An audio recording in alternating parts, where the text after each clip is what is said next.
continue to experience debilitating sleep disorders. And this seems to be the trend throughout now. And the cause remains unknown. Even during the night when they can't sleep, we've seen over 300 people get debilitating sleep disorders. And this seems to be the trend throughout now. And the cause remains unknown. Even during the 9 months they can't sleep, we've seen over 300 people throughout now who are all exhibiting the same symptoms. Around 3 in the morning, they're awakened for no apparent reason, and they wake up apprehensive, frightened, panicked, as if something's about to happen. Whether or not this is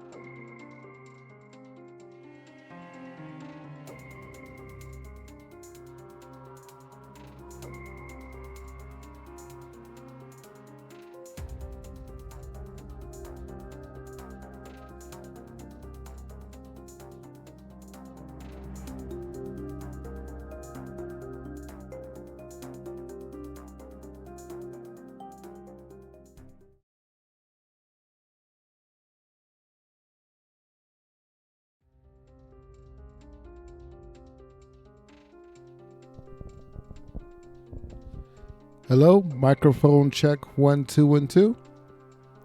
Hello and welcome to Atomic Movie Reviews Film Society. I am your host, Atomicon Rex. Here we discuss films that have a narrative background in aliens, ghosts, robots, and monsters. So without further ado, let's just jump into it. Okay, I had a fan request. Somebody asked me to do The Fourth Kind.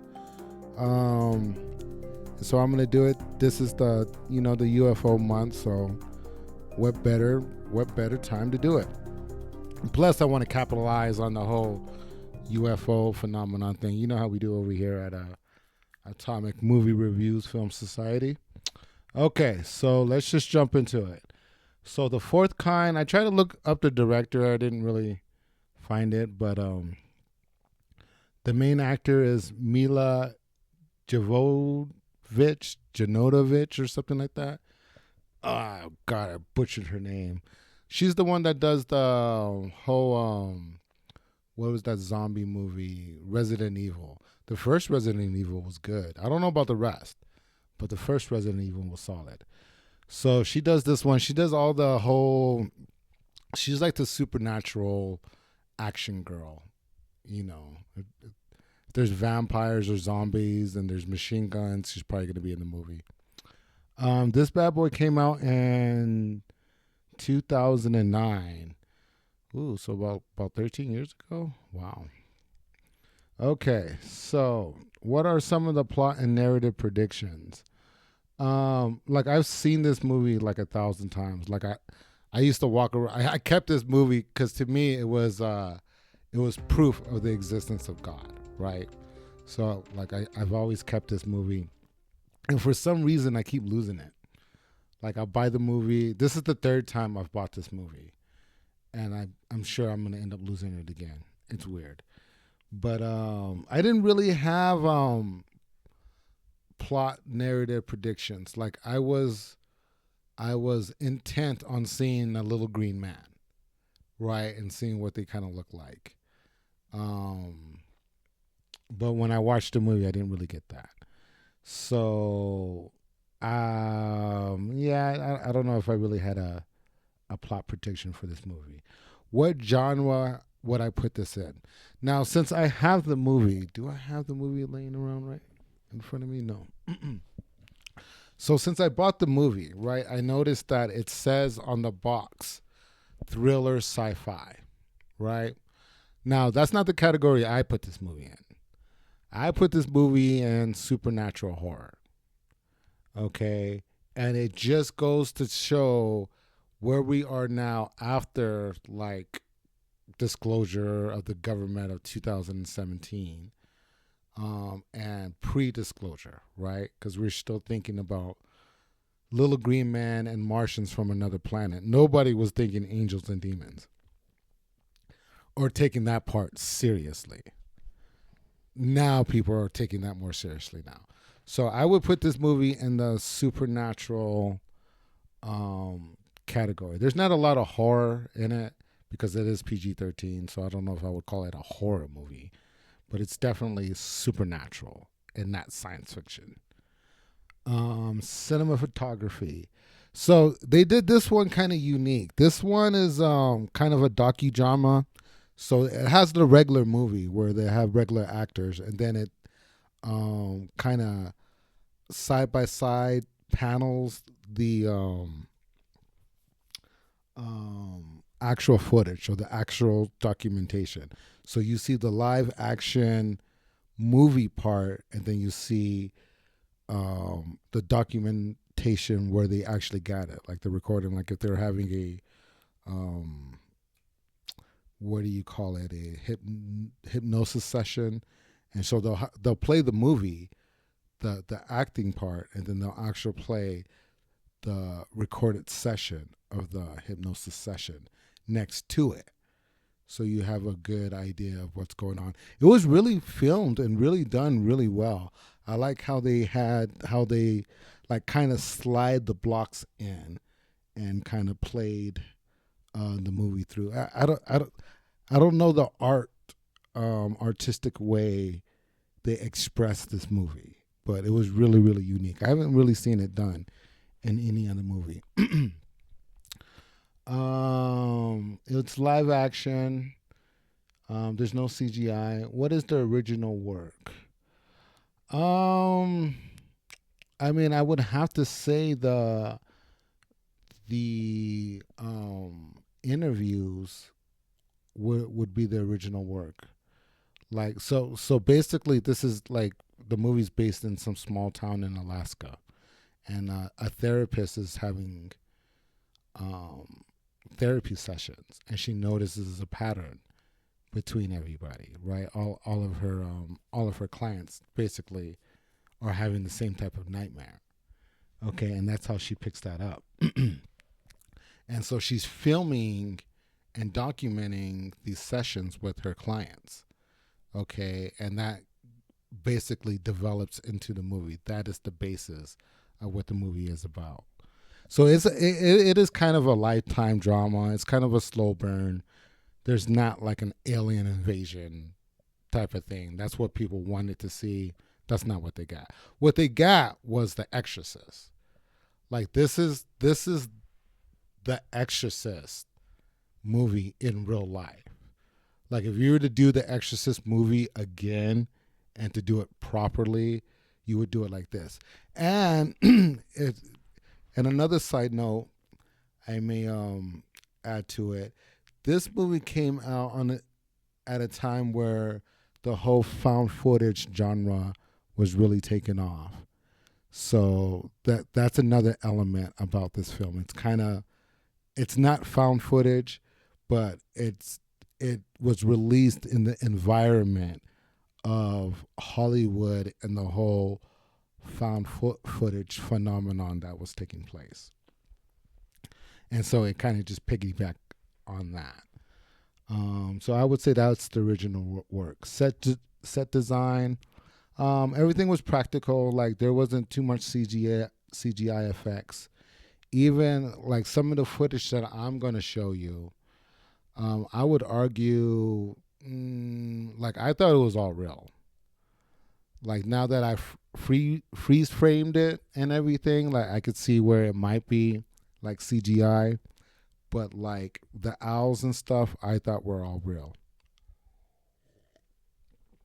or at least practical puppets. Like I don't think they were, computer generated. Plot conventions that I noticed in the film. Hmm. What what TV tropes or plot conventions did I notice in the film? We'll come back to that. I'm not really sure. What did I put down? Actually, I put demonic intelligence. Yeah. So basically, yeah. I mean, it's a demonic. It's a ghost movie. These people are haunted basically by some sort of demonic intelligence that is not just terrorizing this house; it's basically terrorizing the town. I think it's a Freddy Krueger type of monster. Heroes, villains, damsels in distress, sidekicks, weapons, mode of transportation, and locality. Okay, so the hero, she's like, I mean, the main character would be like the cancer lady. I just call her the cancer lady. It's Mila Jovovich, however you say her name, Mila. She's like a therapist, and she's the one that is giving therapy to all of these different clients, and basically stumbles upon um, some truth to what they're saying. Kind of like, would you say, kind of like John Mack? She's basically John Mack in this movie. Actually, if you think about it, it's just that she engaged the phenomenon, whereas I don't know, maybe John Mack did too, because he did die. Anyways, okay, moving on. So, villains. I would say the non-human intelligence, the Sumerian gods. Um, Down here in Somaliwood, you would just call it a skinwalker or a vampire. I think it's somewhere in this. It says zompire, where it's like a mix between zombie and vampire. So when I looked the word up, zompire, right? Because it was actual word. What they're saying is your basic vampires are part of the undead, and so are zombies. Okay, so they're both zombies. It's just that a vampire has sentience, where a zombie doesn't. A zombie is more of a just a straight animal, just eat your brains type of thing. Where a vampire is going to plot and strategize how to get his food.